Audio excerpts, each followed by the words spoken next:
Salut les gamers! 6 mois après sa sortie, Assassin's Creed est encore dans le top 10 des ventes de MediaMarkt Braine-l'Alleud. Mais que vaut le succès de cette saga qui a quand même connu des hauts et des bas, tant au niveau graphique qu'au niveau de l'écriture?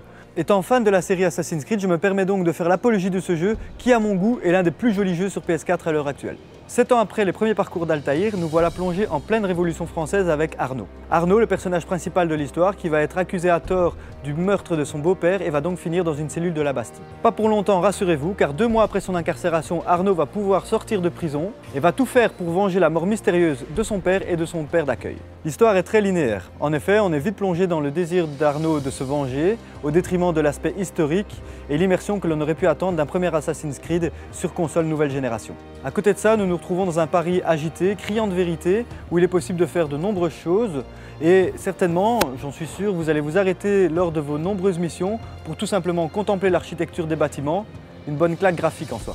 Les mauvaises langues iront bon train quant à elles, quant aux bugs, anti-aliasing, défauts graphiques. Je ne m'étendrai pas sur le sujet car il faut vraiment s'arrêter dans l'action ou chercher la petite bête pour commencer à critiquer un jeu de cette ampleur. La grande nouveauté de cet épisode réside dans la furtivité. En effet, Arnaud pourra filer les gardes, s'accroupir, se cacher derrière des murets. Tout ceci va évidemment rendre plus hargneux et plus agressifs les gardes. En effet, vous n'aurez pas le temps de déclencher une cloche d'alarme que déjà 2 renforts d'escadron seront déjà sur place et cette fois-ci, ils n'attendront pas leur tour avant d'essayer de vous piquer avec leur lance. Pour se défaire de ces mauvaises situations, Arnaud possède évidemment de nombreux accessoires, tels que la lame fantôme, des bombes fumigènes ou la vision d'aigle, qui vous seront très utiles tout au long de l'aventure. Une autre nouveauté de cet épisode réside dans le fait de pouvoir faire des missions en coopération avec un ami en ligne, mais ces missions ne sont pas très longues et pas assez variées à mon goût. Vu la multitude de choses que propose Assassin's Creed Unity, il vous sera impossible de vous ennuyer. En effet, après plus de 20 heures de jeu, il vous sera quand même encore possible de découvrir tous les coffres, les cocardes, les missions secrètes, d'assassinats, même de découvrir certains intérieurs d'époque puisque la majorité des bâtiments restent ouverts. C'est clair que nous nous attendions à quelque chose de mieux pour la première apparition d'un Assassin's Creed sur nouvelle génération, mais ce que nous savons maintenant, c'est que la team d'Ubisoft a les armes en main pour pouvoir nous pondre quelque chose de très correct pour son prochain épisode. Rendez-vous en novembre.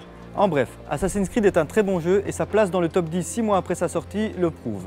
Je vous le conseille et le reconseille encore et toujours, ce jeu est vraiment excellentissime, d'autant plus que le premier DLC est disponible gratuitement pour tous les utilisateurs. Quant à moi, vous retrouvez l'intégralité de mes chroniques sur le blog Games de MediaMarkt Braine-l'Alleud. D'ici là, je vous souhaite une bonne partie et à très bientôt les gamers.